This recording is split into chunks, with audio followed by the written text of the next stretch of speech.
नमस्कार. आज बनवूया थंडगार कैरीचं पण. त्यासाठी 3 ते 4 कैऱ्या घेतलेल्या आहे. त्या आपल्याला वाफवून घ्यायच्या आहे. मी ते पातेल्यात वाफवून घेतलं. तुम्ही ते कुकरमध्ये सुद्धा वाफवून घेऊ शकता. आणि कैऱ्या वाफवल्यानंतर आपल्याला जसं आपण आंब्याचा रस करतो तसं त्यातला पूर्ण गर आपल्याला काढून घ्यायचा आहे. कैऱ्या थंड पाण्यामध्ये बुडवा आणि थंड करून घ्या आणि त्यातला आतला पूर्ण गर काढून घ्या. तो गर काढल्यानंतर आपल्याला त्यात टाकायचं आहे साखर, मीठ, काळं मीठ आणि आवडत असेल तर इलायची पावडर.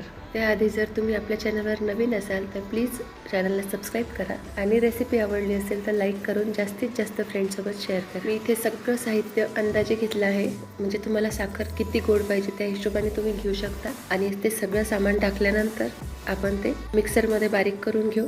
मिक्सरमध्ये फिरवल्यानंतर बघा आपलं पन्ह अशा प्रकारे तयार होतं. तुम्ही अशी रेसिपी बनवा आणि कसं तुमचं पन्ह झालं ते मला कमेंट बॉक्समध्ये सांगा.